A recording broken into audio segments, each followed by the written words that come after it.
Good morning, everybody. Thanks for joining the Vector Genomics session. I'm Marianne McDowell. I'm a co-host with Josh Benoit. It's been amazing participation this week, and it's totally fabulous, but I'd like to mention the organizing committee and thank them for all of their efforts, especially the ones that did all the work, which was not me. And I'd like to give a shout out to Rob and Syria for being taskmasters and being patient with the rest of us, for sure. So they definitely deserve applause. As in every year after AGS, we send out a survey, and so you'll be getting a link. And I really encourage everyone to please fill that survey out. We take them very seriously and try to adjust in future years. And given that COVID is probably going to be with us for a while, we may be seeing more and more virtual meetings. And even if COVID goes away, we might consider having a virtual meeting in the rotation. So please give us all of your feedback so that we can make it better. So without further ado, I'd like to introduce our first speaker, Gloria Giraldo-Calderon. She is the outreach specialist for VectorBase, so she's probably known to most of you in this session. And she's going to be talking to us about the new VectorBase home. We've merged with VEuPathDB, and we're now called VEuPathDB. Gloria? Thank you, Marianne. Okay. Hello, everybody. As Marianne said, my name is Gloria Isabel Giraldo-Calderon, and I'm going to present to you about VEuPathDB, the new home of VectorBase. Oops. So what is the outline for today? First, I'm going to tell you what is VectorBase for those of you that have never heard about it before. I'm going to present you the tools we have, the data we host, but most importantly, and where I will spend most of my time, is telling you what can you do with VectorBase, the type of analysis and data mining that you can do, and I will use the new website, and here is the home page of it if you have not taken a look yet, and this is the URL. I'm also going to present to you the VEuPath related sites and other sites of VEuPath, and where to get help and documentation. What is VectorBase? It's the home of vectors of human parasites, viruses, and bacteria. And I have an asterisk in vectors because we also have other species of interest, which I'm going to show you in the next slide. And what do we host in this home that we call VectorBase? Two types of data: omics data sets and field collected population data. If you go to the website, click on data, organisms, data type summary, you will find all the 44 genomes that we host. And so what we have mosquitoes, snail, bedbug, flies, ticks and mites, sandflies, body louse, and a kissing bug. And the asterisk is because we also have some anomalous species that are not vectors. We have a snail, which is an intermediate host for a flat parasitic worm called schistosoma. We have an ectoparasite, which is the bedbug. We have Glossina species that are not of human importance, but of animal importance. And together with those Glossina, also Musca and Stomopsis, which are not biological vectors, will sequence for comparative purposes. And we also have this ectoparasite, Sarcoptes, which is a mite, and a cause and scabies. If your genome is not here and you want VectorBase to host it, we want to hear from you. So let us know. The only condition is that it must be already deposited in INSDC. So you can do it through NCBI, you can do it through EBI. Two other things. We would prefer that it has a genome assembly and it has a genome annotation. But if it doesn't, just, let us know. We'll be more than happy to discuss. We have 15 different types of data sets in VectorBase. You go to the data menu, data sets in VectorBase. I'm going to present to you here in this slide just two of them, microarrays and RNA-seq. So microarrays, you notice we don't have many because that was in the beginning of the database. And because it was in the beginning, it's only for two genus, Anopheles and Aedes, which they were the first genomes. But for RNA-seq, we have data for almost every single genus in our database. But again, mostly for Anopheles and Aedes. please, we would like to hear from you. So let us know if you find a data set in any genus that you would like VectorBase to host. Tell us. We are always happy to hear. So what do we do with this data, particularly with this transcriptomics data? We run all the data through the same pipeline. So we got the same program with the same versions, same parameters for all these experiments under different experimental conditions, same treatment. Why? Because you generated this data, right? And in a single paper, you analyze some of the genes, but not all 10,000 or 20,000, however the number they are. But this is a great resource for other scientists. So they can have and construct their own unique queries, data mining, all these data that other scientists have been collecting. So what are these resources that I'm talking about? So we have here site search, we have my strategies and searches, and under the tools menu, we have all these other ones. Some of these tools are familiar for VectorBase users, and some are new for everybody. And this is part of the new tool because of the new merge of VectorBase with these parasitic and fungi sites. So Monday, we are going to talk about in detail about Apollo. We have a 2-hour workshop and in which we will explain how to do gene manual annotations with it. And tomorrow we have a 3-hour workshop in which we will explain to you how to use site search, my strategies and searches, the genome browser, and the gene pages. Today, because of time, I'm only going to show you how to use this one. It is like online shopping, but better because it's free. You run in silico experiments, which you can keep to yourself, share with your colleagues, or just share with everybody in the VectorBase community. This is the new website. So one of the most common queries when people come to the website is, well, I have a list of gene IDs, and you want to interrogate, about that list. But another common query is, well, I want to obtain a list of IDs, and that's what I'm going to show you today. So for example, let's say you are interested in antimicrobial peptides, and you want to discover them in many different genomes. So you probably go to the Drosophila genome, for example, that's what mostly will do, or Anopheles or Aedes, and gather those antimicrobial peptides. And from there, start with other species of interest. So you can go there and say, well, what are the family or the domains, the protein families or the protein domains that characterize these antimicrobial peptides or any family that you are interested? You gather those IDs and you come to the website and use it to start your query. And these I'm going to run a little demo. So you start typing here in the box, interpro IDs, because that's what we want. And we selected them, interpro domains. And here in this page, you configure your query. So notice nothing selected, but I want all arthropods. That's what I check.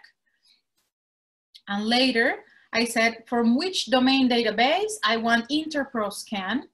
And here in this box, you could start typing, but I did my homework. I want antimicrobial peptides. I have 3 types in my mind, and I know which are the interpro IDs. Again, you don't need to do it this way. You can just start typing the name of the family or the domain or the ID, and it will work as well. But I want it to be comprehensive. I want to know exactly that I'm getting every single antimicrobial peptide that I should. Click on Get Answer. And here is my results. I can name it. These are my antimicrobial peptides with interpro IDs, and I got 321 genes.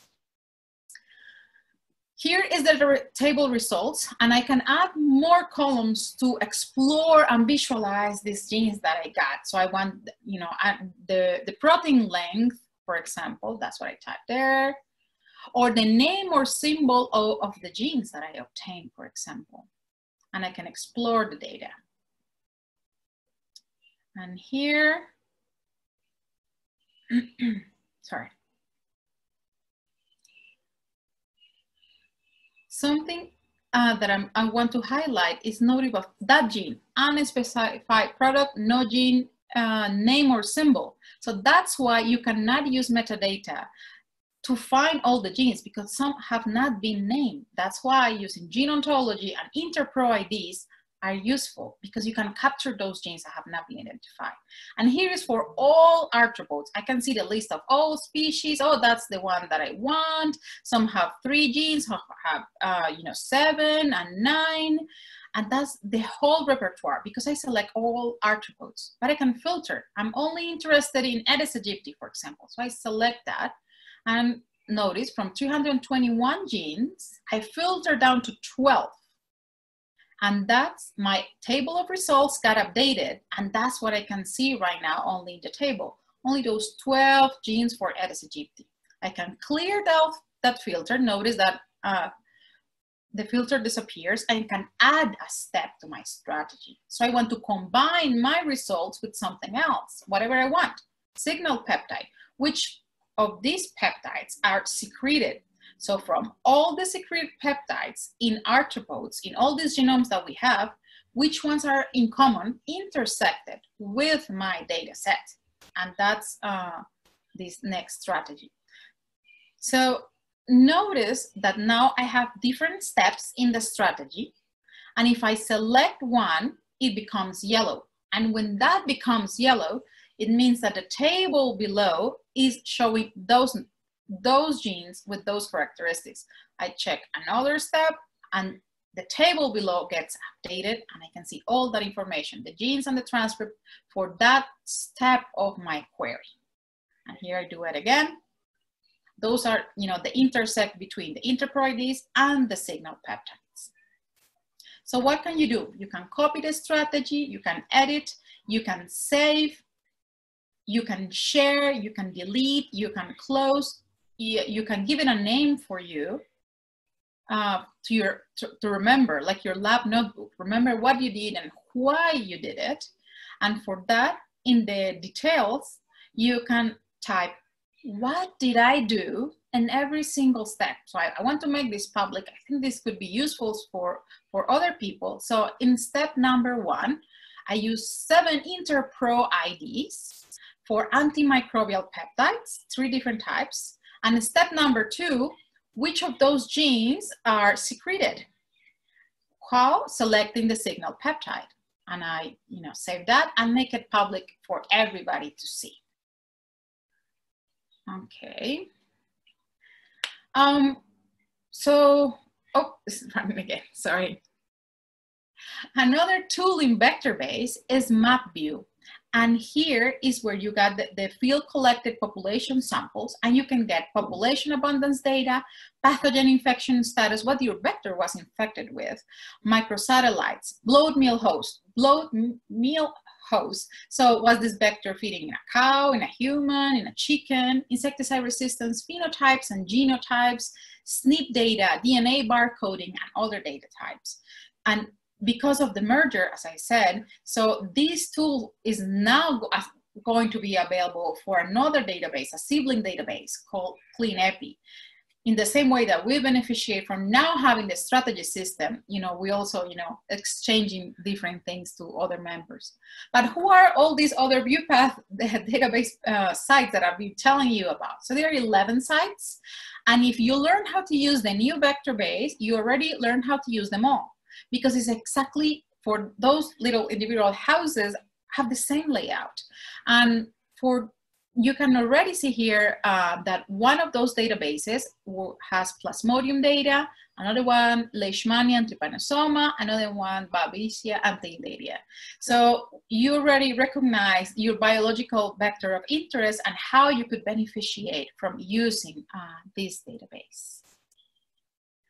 These are the other sibling databases, part also of the VEuPath project. So host database, you will find in this database, for example, if a primate was infected with Plasmodium, what are the genes that elicited a response after different experimental conditions? That's what you will find there.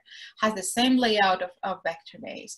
OrthoMCL, again, same layout, but in this database, you will find all the homologous relationships. What are the paralogs and orthologs for all the genomes? Microbiome, also part of the VEuPath project, but different layout, also have the strategy system. But here, as the number implies, we are open the invitation to you. Do you have a vector-based related genome that you think will beneficiate the community if you release the microbiome data and people could interrogate it? Please let us know. Also part of the bioinformatic research centers, which is the most of the funding that we get, are Viper and Patrick. So Viper has viruses and Patrick has bacteria. So if you're interested in all the arboviruses transmitted by Aedes aegypti, for example, that will be a place to go. The only difference is that the layout of these two websites is different.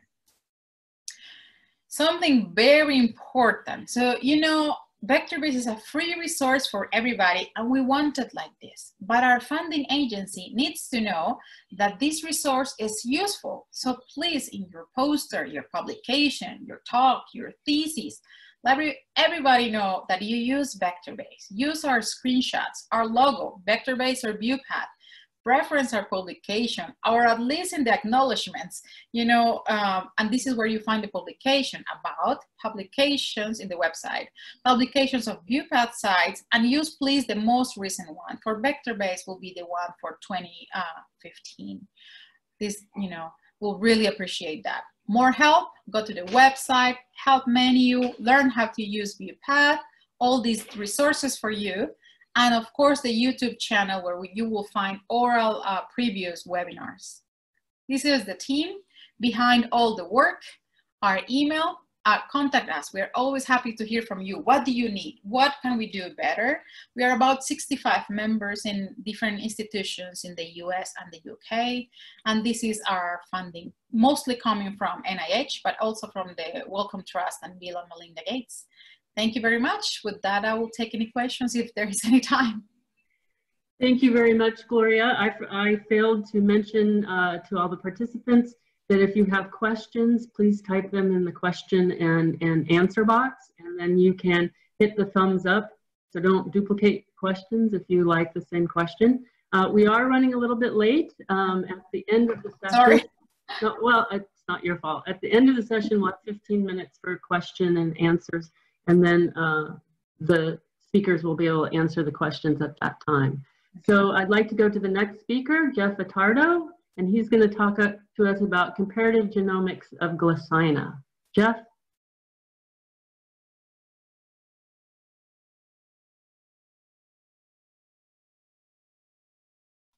There we go. Sorry about that. Okay, so yeah, I'm going to talk about some work we've been doing trying to understand male reproductive biology in Glossina, which is a little change of pace from my usual lactation-focused work. But the biology of tsetse flies is pretty unusual. If you don't know, they're viviparous, and the females only give birth to one larva at a time. So this low reproductive rate actually has some interesting implications for the interactions between males and females, because it really boosts up the need for males to compete effectively with each other to really spread their genes around. So we're interested in looking at adaptations to male mating, and as well as the effects that mating has on the female. So after about 48 hours of mating, females undergo what's called a post-mating response, where they lose interest in other males, they begin to ovulate, they take larger blood meals, they start host seeking more frequently. So there are a number of things that are happening, and we'd like to understand what the male's providing to the female and what are these effects, what effects are these having on the female. So let's see here. Okay, so this is a micro CT scan of the female reproductive tract. So this is, in the upper left is the female uterus, and these blue spheres on the top are the spermathecae, and then these tubes that are running down there into the uterus are the spermathecal ducts. And then on the right here, you can see this is a sagittal section through the uterus, and this sort of greenish structure in here is called the spermatophore. So instead of like a mating plug like many other Diptera use, tsetse flies use what's called the spermatophore, which is a fairly well-defined structure. You can see it fills up the majority of the interior of the uterus, it's a hollow structure. So you can see in the center, there's space in which the sperm are housed. And then some of the structural features are that the spermatophore actually blocks off the entrance to the uterus, which we think functions as a mechanical obstruction to other males trying to mate with the female. And then the opening at the top of the spermatophore actually leads right directly to the connection where the spermathecal ducts open into the uterus. So the spermatophore actually has multiple, it interferes with other males mating, it directs the sperm up into the spermatheca, and also the constitution of the spermatophore is, so you can see it's a pretty large amount of secretions the male is putting in. So it's not only including sperm, but there's also lots of proteins and other biochemical compounds that we'd like to figure out what they are and what they're doing. So to start with, we did transcriptomic, combined transcriptomic and proteomic analysis, where we did transcriptomes of the male accessory glands, the testes, and then what we did was we did a proteomic analysis of the spermatophore and linked back the protein sequences to where the genes are being transcribed in the male reproductive tract to identify where they're coming from. So this is a graph. So along the bottom, you can see the protein abundance within the spermatophore. And on the y-axis is the ratio of accessory gland expression versus the testes-based expression to come up with the sort of bias in terms of their expression. And what we find, so down here towards the bottom are the testes-biased genes. And we can see that there's a very large number of these proteins that are at the lower end of the expression profile. So it's a more diverse array of proteins that are coming from the testes, but at a lower abundance. If you look at the top section, these are the accessory gland biased genes, and there's a much lower sort of number of genes coming. But if you look at the actual abundance, so this is a log scale, that many of these are much more highly abundant than these testes associated genes. So the testes are producing a mix of proteins that are going to the sperm. The accessory glands are producing a large number of proteins that are very abundant, that are probably forming the structure of the spermatophore. And these consist of odorant binding proteins. You have some serpins, a number of Tsetse-specific hypothetical proteins, some proteases, so lots of different things that we're trying to figure out what they're doing. So now that we had this list of genes, this was in Glossina morsitans, we wanted to know what they're doing in the other species of tsetse flies. So we performed a comparative genomic analysis of 6 different tsetse species, which are being hosted at VectorBase, as Gloria said. And VectorBase has been a tremendous resource for us. So I highly encourage everyone to take advantage of that because it's very powerful. So what we did was we took the orthologs that we identified, orthologs to genes that we identified in morsitans, and then started to compare their structure. And one of the first things that we wanted to do is to see where these genes are found in the genome. So comparative structural analysis of the chromosomes of the tsetse genome relative to the Drosophila genome show that the X-linked elements in Glossina include more than what is found in Drosophila. So in Drosophila we have the A molar element, but then in Glossina you also see that molar element D, which is in chromosome 3 in Drosophila, and molar element F, which is in chromosome 4 in Drosophila, are merged into a single X chromosome. L1 is similar to chromosome 2, and L2 only consists of the E element. So we have, as with most other organisms, the chromosomal structures are constantly in flux, it seems like. But I'd like to thank Rich Mizell, who really helped us out with this analysis.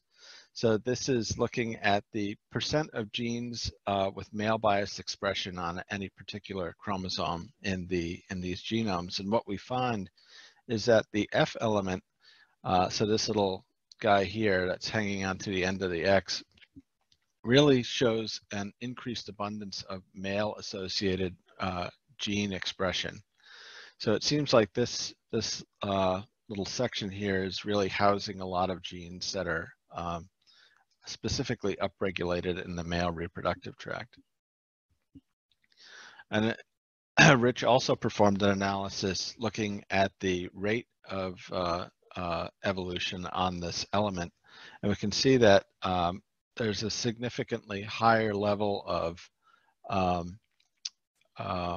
non-synonymous mutations occurring on this element as well. So it suggests that this is almost like a little proving ground for new male accessory proteins that are in development, where males are sort of trying to develop the perfect master mix that will optimize their reproductive capacities.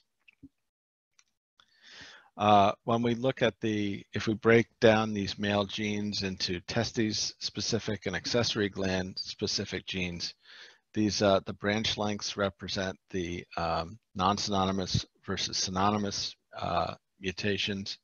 We can see that, so this is all the genes in the Glossina genome. If we compare to testes genes, we see relatively equivalent branch lengths. In some cases, testes a little bit shorter actually than all genes. If you look at the accessory gland genes, though, you can see that the variability really goes much higher. So these accessory proteins are really rapidly evolving.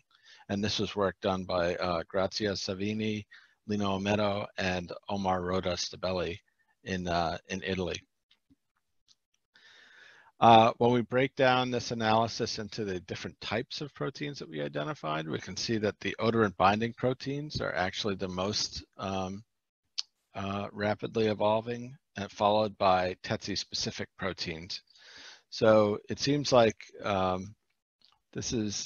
these are like the sort of what is being tuned the most in terms of the variability between species in Glossina. Odorant binding proteins are typically associated with olfaction, but there's definitely seems to be a role for them in reproduction. And when we look at the numbers of genes in these accessory proteins, we can see that there are some that seem stable across the species and others that vary. Some of them are not even found in some of the species. We don't know if that's artifacts of the genome assemblies or if this is real. But many, you can see there's a significant variance in gene copy numbers. In particular, there was one gene, we thought it was one gene, and this was a problem that we had, is that not all the annotations were correct. So always, never assume that your annotations are correct when you start working with these genes. We had to go in for a lot of these and manually correct them. But when we look at this, we found that this is actually a complex of 5 genes. And when we look at this locus, it sort of tells a story of how this gene evolved over time. So all of the 6 species have orthologs to this first protein. So you can see they cluster together on the phylogeny. You can see there was a duplication from which this blue group, which is all found across all species, is also present. And then after this, you can start to see the species diverge away from one another. So VEuPathDB, which is our sort of most ancestral group, you can see there was a duplication here, but it's not really orthologous to these duplications that occurred in the other species. So this event appeared to have happened after VEuPathDB speciated away from the rest of the group.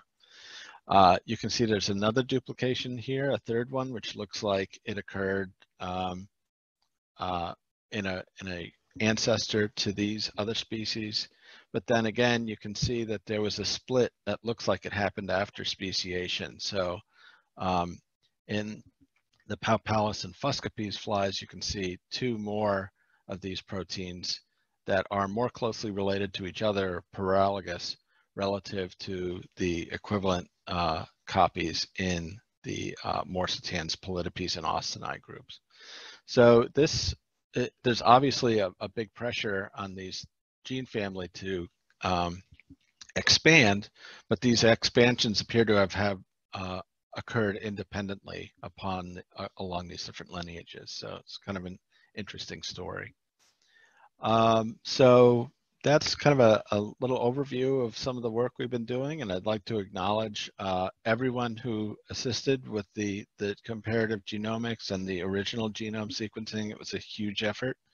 In particular, I'd like to thank my colleagues at University of Pavia, Anna Malacrida, Francesca Scolari, Lino Omedo, Omar Roda-Stabelli, and Grazia Savini, and Rich Meisel for all of his work with the chromosomal analyses. And that's it. Thank you. Great. Thank you, Geoff. We have time for a couple of questions. So the first one is from Rob, I assume Rob Waterhouse. And he's asking, genes involved in reproductive biology, like in the spermatophores, are notoriously divergent and or lineage specific, and hence hard for gene predictors to get it right. So did the expression data help to more accurately annotate those? Yeah, definitely. The tissue-specific transcriptomes really helped us kind of lock in which genes were coming from where. It didn't really tell us what these Tsetse-specific proteins, the function are, but we definitely know that they're accessory gland proteins, and they're so abundant that they really dominate the transcriptome, and we don't see them being expressed anywhere else in the body. So that really gave us a nice blueprint from which to do the comparative analysis from. So the transcriptomic data was really invaluable. Great, I think we have time for one more. This one's from Igor Sharakhova. Great talk and beautiful images. Do MAG-specific genes play a role in reproductive isolation of Glossina species? Have you looked at the MAG structure and function in interspecies hybrids? Yeah, so we haven't looked at we only have morsitans in the lab, and COVID has actually killed my colony, but so oh, that's horrible. Yeah, we're gonna have to reboot once we get started again. But so I haven't actually tried doing interspecies matings. I know that the actual physical structure of the male, like the Aedes and some of the clasping structures, is very different between species, and in some cases the males can actually kill the females if they don't fit correctly, because they will actually pierce the abdominal wall of the female after mating. So the mating process also takes a long time. They have to pair for at least an hour for the spermatophore to form, and the females are actually very choosy. So the females seem to choose who they're going to mate with, because if you just introduce a random male, there's a good chance that the female will refuse him. So occasionally when we're doing these mating experiments, we have to add 2 or 3 males in succession before the chemistry is right, I guess. Yeah, so. As it should be. Right. I think we'll go to the next speaker, Mariangela Bonizzoni. She's going to tell us about dynamics of viral introgressions into Aedes genomes. Mariangela? Yeah, can you see my presentation? No. Do you have 2 screens open? No. Okay. Let me try again.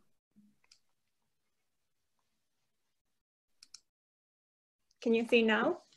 Yep, we sure can. Go ahead. Okay, thank you. So I would like to thank the organizers for giving me the opportunity to talk to you about the work in my lab on viral sequences integrated into the genome of Aedes mosquitoes. That eukaryotic organisms host sequences from viruses is not a new story.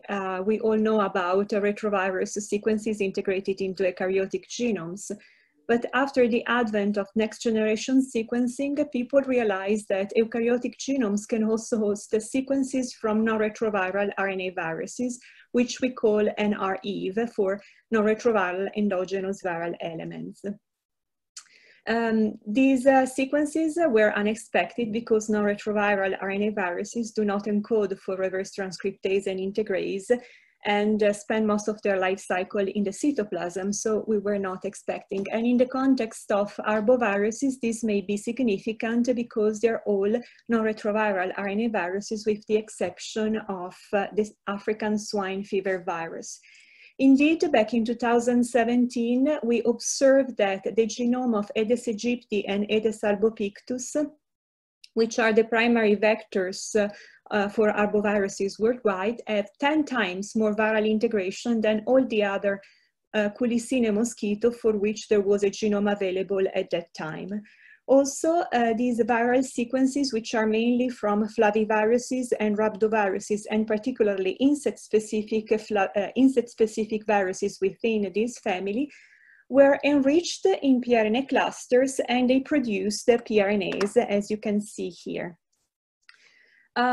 We know from studies in Drosophila melanogaster that pRNA clusters are regions of the genome that are composed of fragmented sequences of transposable elements, and depending on the type of transposable elements they contain, they regulate their regulatory properties. Back when we did our experiment, it was also known that the pRNA clusters, the pRNA pathway of Aedes is different than that of Drosophila because it is active also in most somatic cell, and also because Aedes mosquitoes are able to process other substrate than transposable elements through their pRNA pathway.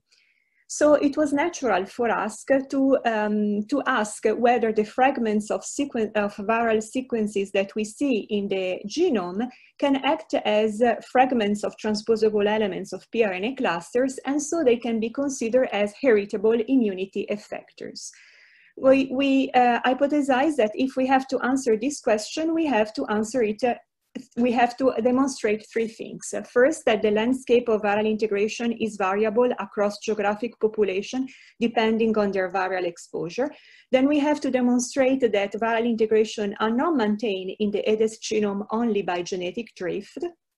And obviously, we need to demonstrate that viral integration confer immunity to new infection with coconate viruses. So back in 2018, there was a new Aedes aegypti genome assembly available. So we restarted by re-annotating the viral integration in this new assembly. And we identified 213 viral integration from different viral species.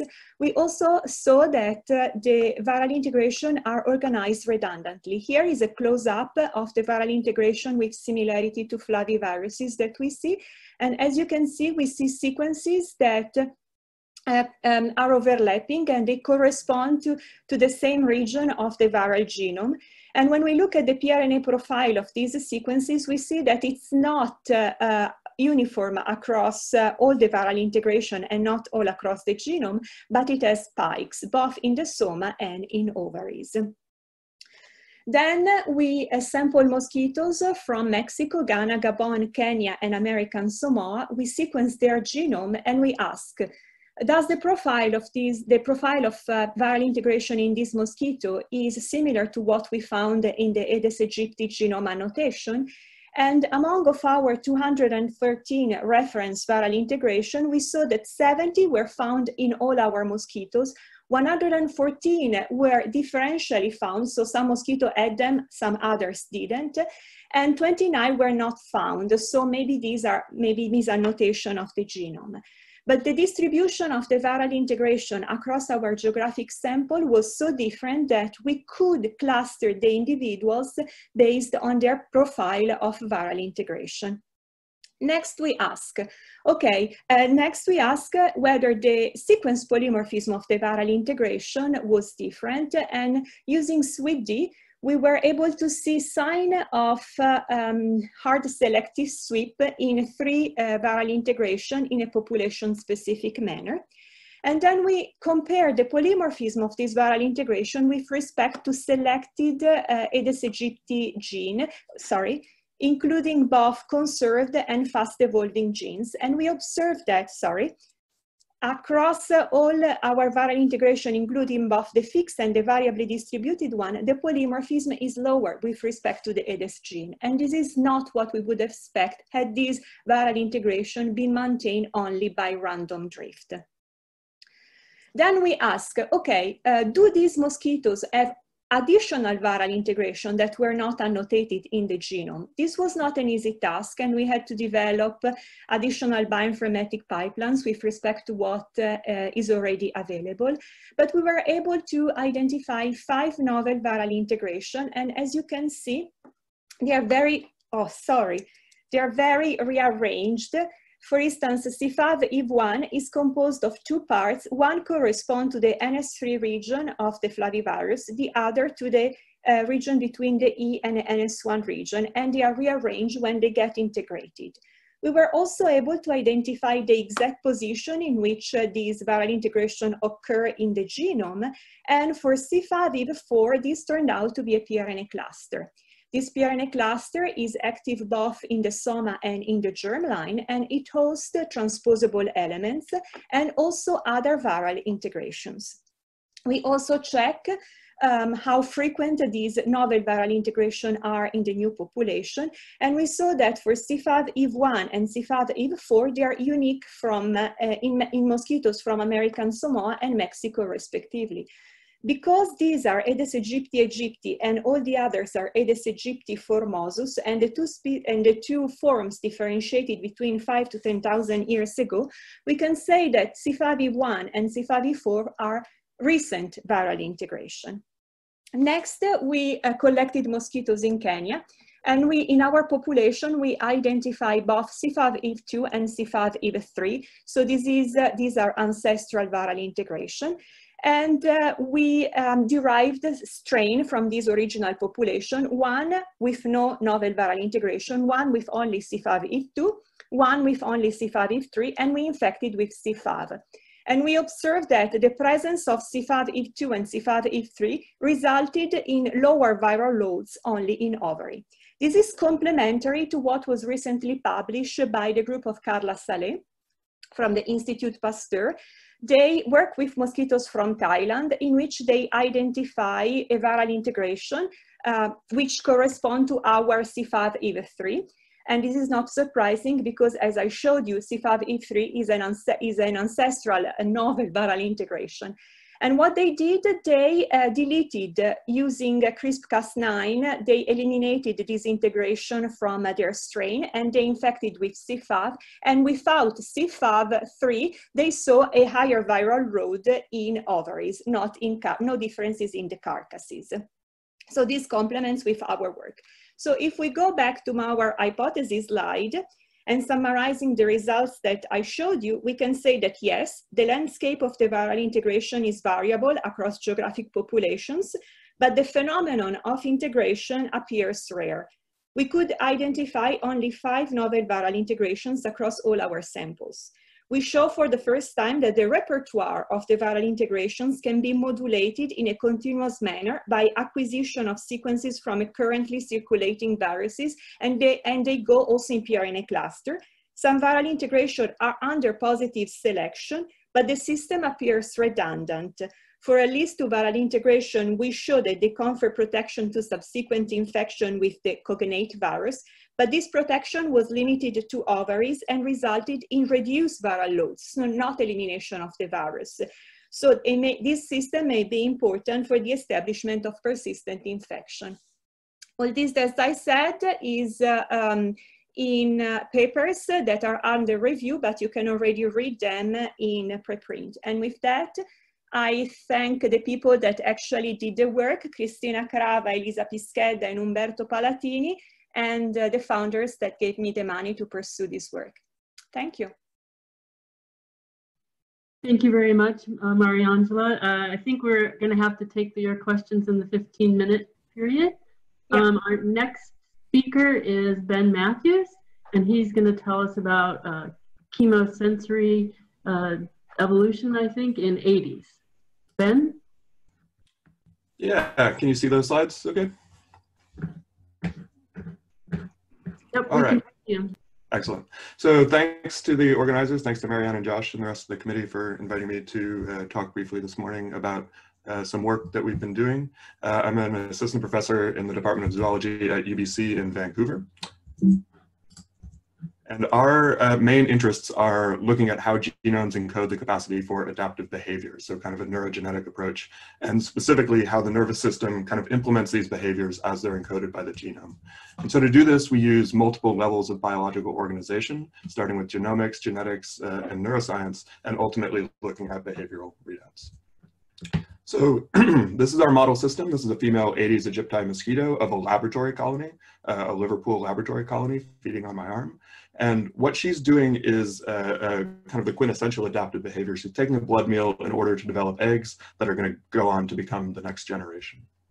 So Aedes aegypti are widely associated with human settlement, as we know, and they're found throughout the world. And so this poses a particular problem for genomics. And Mariangela gave a good example of how you can have variability across particular types of genomic elements, depending on where your mosquitoes come from and how far diverged they are from, for example, your reference strain. So these variable phenotypes include everything from viral competence to insecticide resistance, and on the behavioral side of things, host and oviposition site preference, all of which presumably are modulated by variability in the genome of those animals. So we know from the original 2007 Aedes aegypti genome that it is large and repetitive compared to other arthropod models like Drosophila melanogaster. And so in particular, we know that only about 35% of the Aedes aegypti genome is single or low copy DNA, and the rest is various flavors of repetitive sequence, transposable elements, and the like. And so this poses some interesting challenges, for assembling these genomes, and that's one reason we kind of retackled this a few years ago, but also how you might want to think about a reference genome for a species that is so widespread and also has these variable genomic elements. And more generally, as sequencing is getting better, cheaper, faster, all of the good things about the next generation sequencing revolution, it means we kind of have a new challenge, which is how to capture real biological variability instead of looking at genome assemblies, reference genome assemblies, as a snapshot that kind of covers the entire species.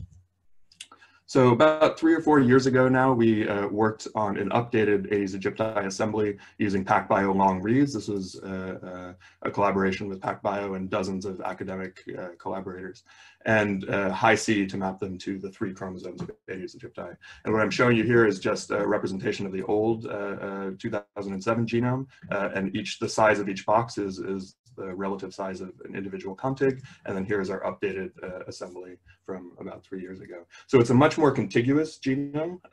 It was derived from a laboratory colony, as I said, Liverpool, that we inbred so that we could sequence about 80 male individuals. So because of the input DNA requirements at the time, we needed multiple individuals, but they were all from a single pair cross.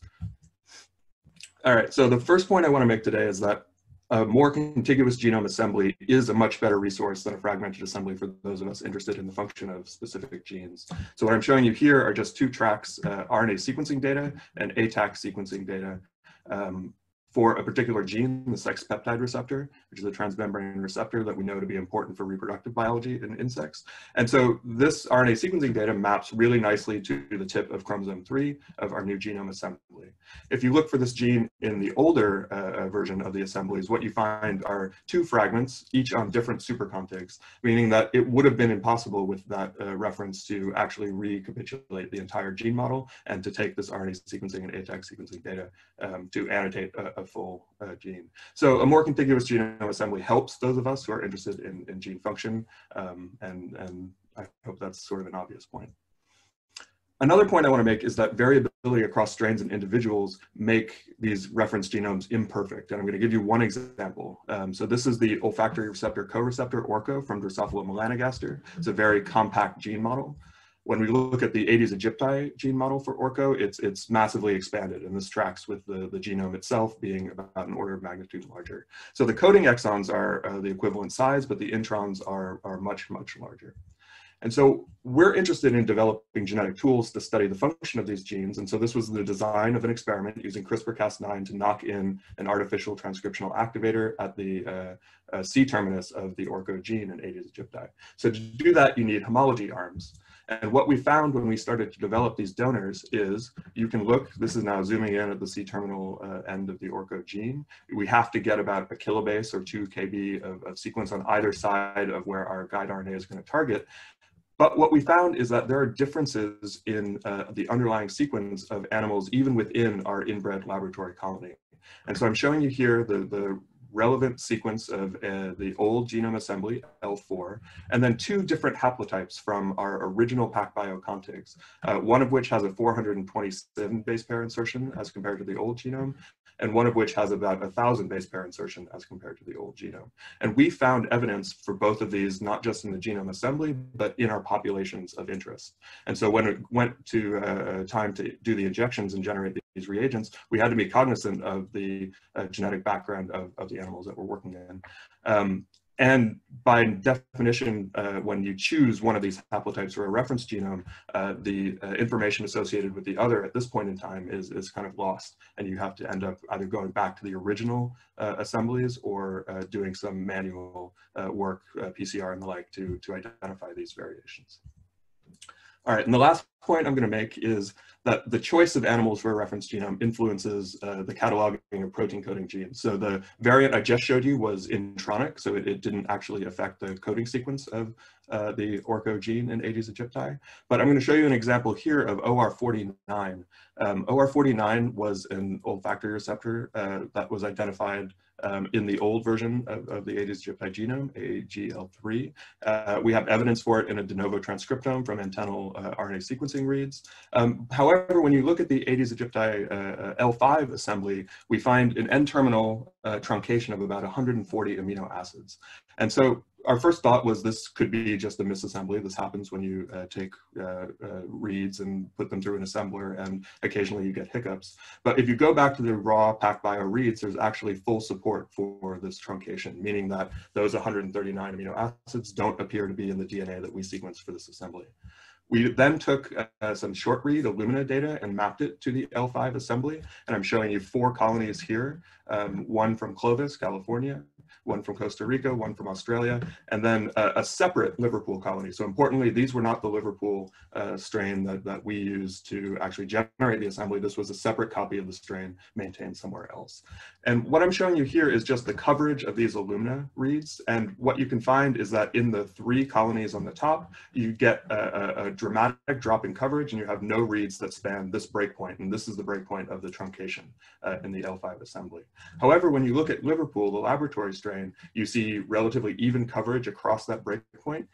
You see no single nucleotide polymorphisms or any other variants, indicating that this is a real potentially pseudogenizing allele of OR49 that just happens to be in the reference assembly that we generated because it was in the strain that we use to inbreed and get the DNA. So just to conclude really quickly, I think single animal assemblies are fantastic. I think it has really opened new doors for those of us working on small animals to be able to generate reference assemblies because of all of the improvements that come with working with a single animal as opposed to pooled DNA.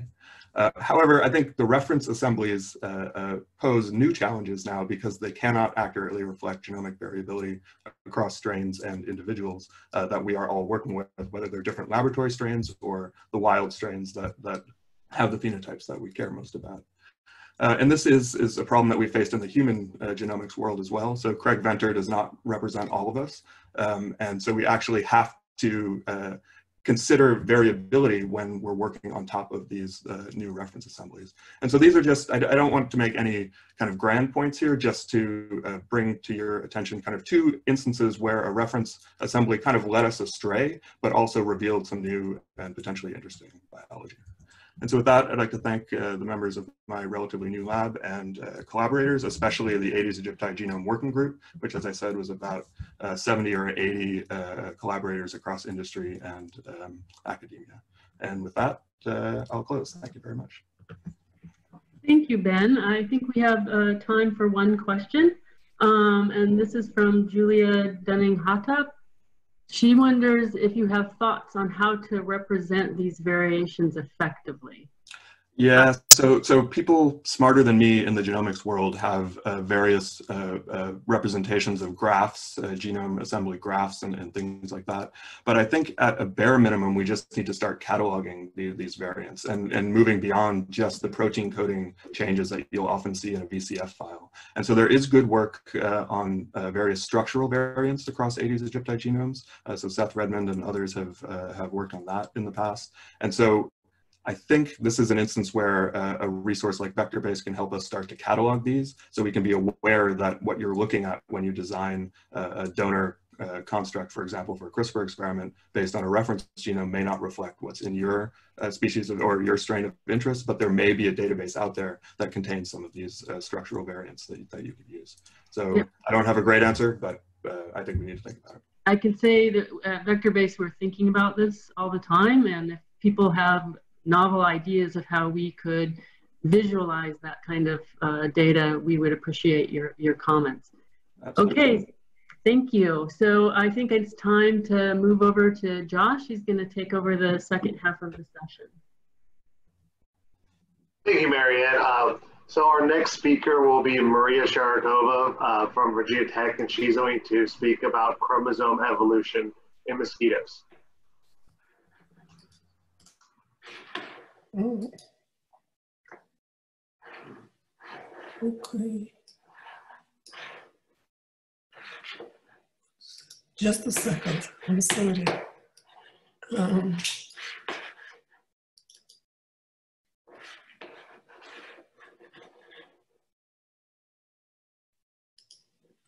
You share.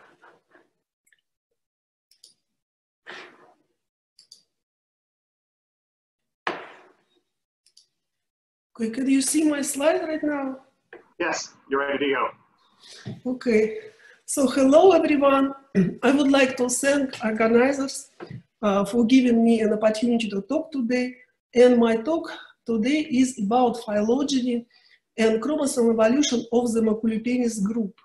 And Maculipennis group represent the most northern group of malaria mosquitoes. But despite this fact, there are 6 dominant malaria vectors among this group. 6 in Eurasia, and 2 of them are in North America, Phylogeny and Quadrimaculatus. And this list below shows systematics of this group. So the group of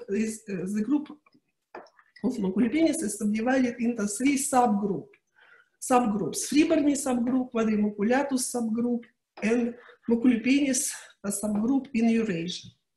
And in red, we show here dominant malaria vectors. Here is some background. So interspecies hybridizations conducted in the past suggest that North American species of the Maculipennis group belong to the basal lineage. And this data suggests that it was a migration of species from this group from North America to Eurasia. But when it's happened, how many times they migrate, and time, like a route of the migration remains unknown. Actually, 2 phylogeny were developed in the past, chromosomal phylogeny and also ribosomal DNA phylogeny, but it turns out they contradict to each other. And evolution of vectorial capacity of the species from this group remains unknown. So with that, we have 3 aims in our study. First, to reconstruct phylogeny of the Maculipennis group. And in this particular study, we focus on Eurasian mosquitoes using genomic approaches. And second, to determine the number of migration and possible route of migration of Maculipennis from North America to Eurasia.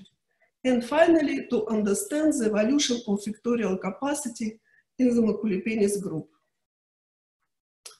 So here is a summary of our methods. So we collected mosquitoes from different countries and also used 3 colonies of the mosquitoes from bee resources.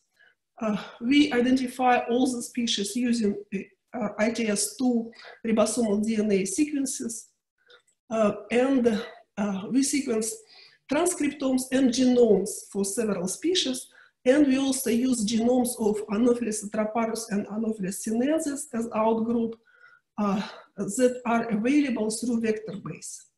So all sequences that we obtain, we align along Anopheles atraparus genome assembly, we use it as a reference, and then we develop the maximum likelihood tree, and here is a tree, and I would like to point out that dominant malaria vectors are shown in red here, and definitely we can see here that vectorial capacity evolved multiple times in evolution of Maculipennis group. Then also what is very interesting that Anopheles bicliniciae, that is most ancestral species for Eurasian group, is more closely related to Anopheles freeburni that live in west coast of North America. And we also, in addition to this analysis, we also developed chromosomal phylogeny based on chromosomal inversions. However, this chromosomal phylogeny does not include all the species. So this is on the top is chromosome phylogeny based on X chromosome and autosomal phylogeny here, and we show number of inversions between the species here, but both phylogeny support our genome phylogeny. And finally, here is calibrated tree. So the divergence time between North American and Eurasian clades is about 20 million years, so migration more likely happened around this time. And more likely, we think that migration, it was just one migration because all Eurasian mosquitoes form just one cluster. And it's happened more likely through the Bering Bridge land, because Bering Bridge land existed about 20 million years ago. And through the Greenland, this connection existed much earlier, about 50 million years ago. And also freeburni and Anopheles bicliniciae are most closely related species. Here are conclusions. So multigene phylogeny of the Eurasian Maculipennis group was constructed. Phylogenomic data support a single migration of Maculipennis from North America to Eurasia through Bering Bridge land about 20 million years ago, and the ability to transmit malaria will multiple times in the Maculipennis group. And at the end, I would like to thank all participants for this work. It was a huge effort. And also funding agency, Russian Science Foundation and the Russian Foundation for Fundamental Research, and also Virginia Tech internal funding. And thank you for your attention. Maria, thank you for the wonderful talk. We'll forego questions for all the 5-minute sessions until the end. So our next speaker will be Kennan Oyen, and her project is examining combined transcriptomics and metabolomics analysis of pesticides and ticks. Thanks for the introduction, Josh. So ticks are blood-feeding ectoparasites, and they're found throughout the world. They influence their hosts directly and also indirectly by transmitting a great diversity of pathogens. Pesticides are the primary control method for ticks, and because of their continual use, a lot of pesticide resistance has cropped up in tick populations and species worldwide. So despite the tremendous damage that ticks cause, they're understudied as disease vectors, and particularly with regard to the impact of pesticides on ticks.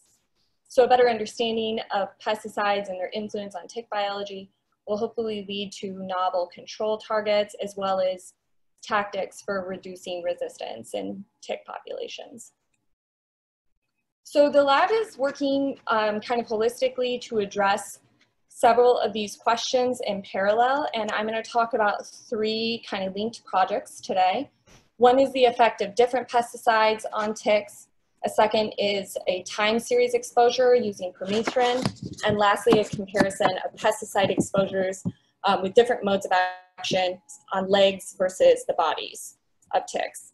And so all of these data, we're using the model system American dog ticks, adults. So the methods for these projects are pretty intuitive. For the time series exposure, we looked at transcriptional profiles at 2, 6, and 24 hours following pesticide exposure. For the different pesticides, we looked at amitraz, fipronil, chlorpyrifos, propoxyl, and permethrin. And then for the legs versus body, we dosed the whole animal and then removed the forelegs and then analyzed those separately using Illumina RNA-seq. So here are some results from the time series exposure. This is a heat map showing differentially expressed genes at 2, 6, and 24 hours post-permethrin exposure. And in all the exposures, we saw differences between the control ticks and the dose ticks. The corresponding functional analysis showed that there were major changes in detox, cuticle components, as well as stress proteins, and all of those tended to increase with time since exposure. So next we wanted to look at the effects of different pesticides on ticks, and so we used both RNA-seq and metabolomics for that. Here I'm showing you the relative abundance of several metabolites in ticks exposed to a variety of pesticides. So overall, there were some metabolites that increased across all the pesticide treatments. So an example of this would be creatine and betaine, which were enriched in every pesticide treatment. And we also saw overlap between pesticides that had similar modes of action. So an example would be overlap between chlorpyrifos and propoxyl, which both act on acetylcholinesterase in the synaptic cleft. So given that tick sensory organs are primarily in the legs, we really wanted to get at whether or not legs and bodies were differentially influenced by pesticides, as well as whether or not there's differential gene expression in those different regions. So overall, we saw massive increases in sensory associated factors in the legs compared with the bodies. So if we look at the influence of pesticides on legs and bodies, we saw that pesticide exposed legs and bodies were significantly different from the controls. One of the most prominent results was that the legs had about 3 times the number of differentially expressed genes than bodies. And we also saw that permethrin seemed to be more discrete from the controls as opposed to DEET. And so we think that this might be representative of some anecdotal evidence that permethrin tends to be a better repellent for ticks than DEET. And if we look at the functional analysis for the different compounds that are upregulated in the legs following permethrin and DEET exposure, we saw generally upregulation in P450 enzymes, ADC transporters, and detox compounds. And that's interesting because several of these have been implicated in tick pesticide resistance previously. So in summary, we see that ticks rapidly upregulate detox and stress proteins in response to pesticide exposure. And this starts as early as 2 hours following exposure and extends through 24 hours. And then we saw major differences between legs and bodies, primarily due to sensory associated factors. And the legs upregulated or had about 3 times the number of differentially expressed genes compared with the bodies. So I want to thank several members of the Benoit Lab who contributed to this work, and also my advisor Josh Benoit and his previous postdoc Andrew Rosendahl, who collected a lot of this data. Thank you so much. Thank you, Kennan. We'll go ahead and move on. We'll state the question and move on to the next speaker. So the next speaker is Mahul Chakraborty, and he's going to talk a little bit about some hidden features within the Anopheles-Stevens-I genome. Thank you. So I'll talk about hidden genomic features of the malaria vector mosquito Anopheles-Stevens-I. Anopheles stephensi is the primary vector of urban malaria in the Indian subcontinent, as shown by these purple dots. Recently, it has spread to new countries and new continents like Sri Lanka and the Horn of Africa, as shown by these green dots here. Now, to control this vector, we need to understand the genomic basis of its vectorial capacity, its adaptations, and to devise and design new approaches to control, for example, gene drive. And all of these require a high quality assembly, which is lacking in stephensi. To build a reference quality genome assembly for Anopheles stephensi, we collected around 42 gigabase pairs of PacBio long reads, and then assembled them with Falcon and Canoe separately, and then merged these two assemblies using Quick Merge, a software that I developed to produce a final set of contigs, which were then scaffolded with Hi-C, then polished and annotated with ISO-seq reads. Now, how does this assembly look like? It has a contig N50 of 38 megabase, which means that 50% of the genome is contained within contigs that are 38 megabase or longer. A scaffold N50 of 88 megabase, to put it into the perspective of the Anopheles stephensi's chromosomes, this is the size of the third chromosome as shown in the Hi-C contact map on the right side of the slide. The completeness and accuracy of this assembly is pretty high, as evidenced by the high Busco score of 98.9%. For comparison, the Drosophila melanogaster reference genome has only 99% Buscos. The nucleotide accuracy is also very high, as shown by this QV score around 50. So what else does this new assembly show us or tell us? The first thing that we learned is that the new assembly has a lot more full-length TEs than were present in the earlier draft assemblies, which means that TEs are much more active in this species than were previously appreciated, and that TEs likely contribute to a functional genetic variation in the species at a greater rate than previously thought. Our assembly also has 22 contigs that are Y-linked, and these were identified using KMR densities in male, which is on the x-axis here in this plot, and KMR densities on the female, which is on the y-axis here in this plot. And these orange dots represent the Y contigs. In total, these Y contigs represent around 2.5 megabase sequences, which is probably the most comprehensive representation of Anopheles Y chromosome among the published Anopheles assemblies. So what does this new Y chromosome assembly show us? Well, it gave us a lot of new genes, and two of which I'm showing you here, SYG7 and SYG8. In the bottom panel, you can see that SYG7 and SYG8 both are expressed in male larvae and adults, but as expected, they show no expression in female larvae or adults.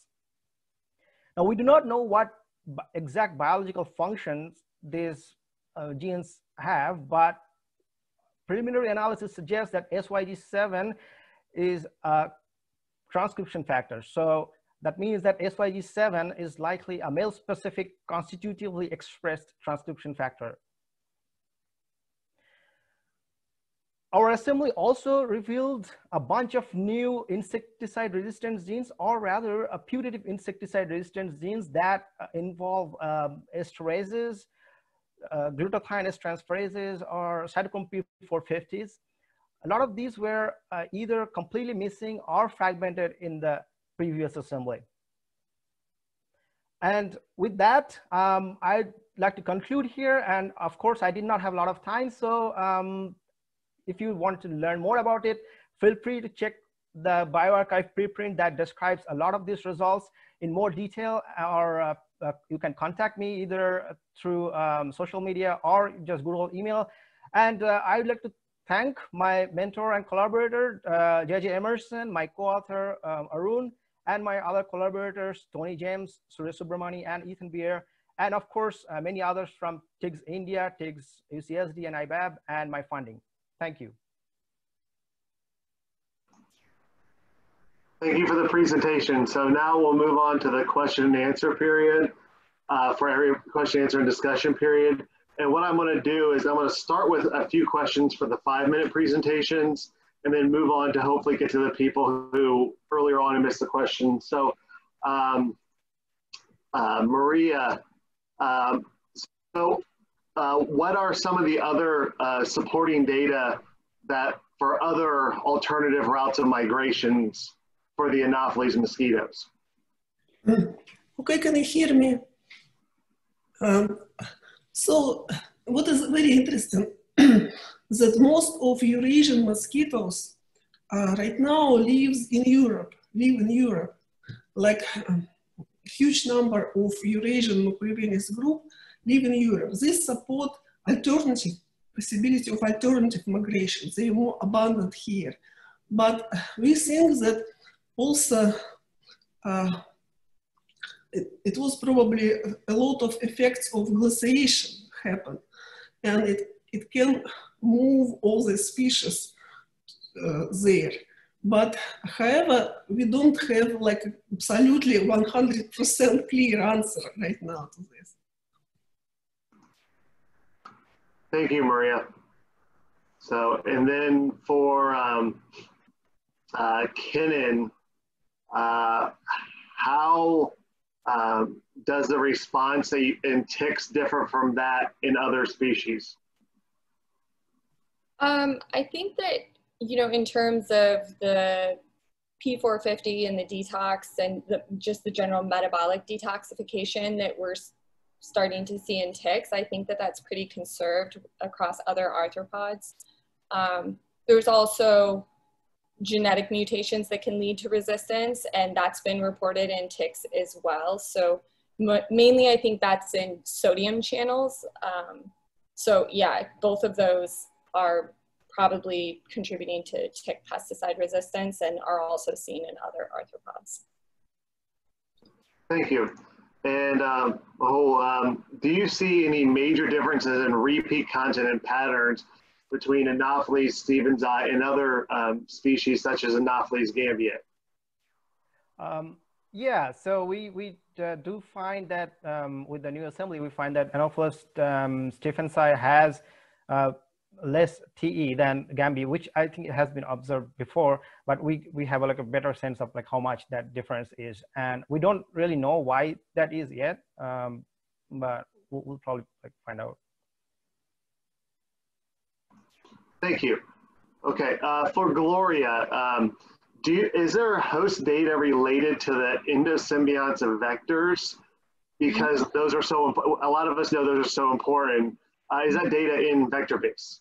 So that's why I mentioned microbiome database. So that will be the place to have that, because it's specifically for microbiota.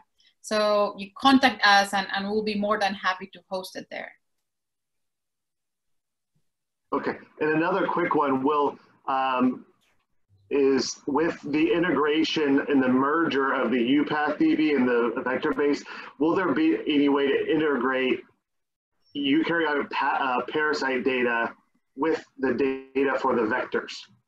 That's the next step. So those, for example, those dual RNA-seq experiments in which you measure both at the same time, that kind of experiment I guess you're talking about, that's the next frontier, but it's taken us all these months since last year and before even to really put together the two databases. So it's been a lot of work, but yes, that's the next, one of the next steps.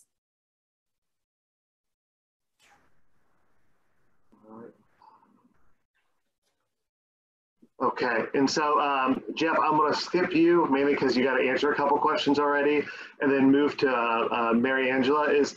Would you be able to tell which transposable elements in the Aedes genome is from like a viral genome, and which of these and how these aspects occur? So no, I don't think we are at that stage yet. The mechanism of integration have not been understood yet. And we see that most of the viral integration are associated with one type of transposable elements, the parbel elements, but we don't know exactly it's because they're so abundant in the Aedes genome or because they are actually connected. So I think that we don't have an understanding of how they get integrated yet.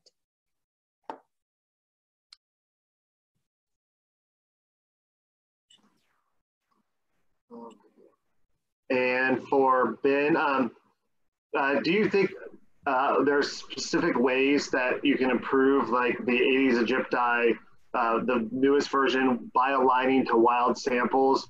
And how do you think the sheer number of genomic variability would impact aspects such as their ability to act as disease vectors? Yeah, big questions. I would point you, there's a preprint out, Noah Rose is the first author, and Lindy McBride, and it was a big resequencing effort in collaboration with Verily and some other folks.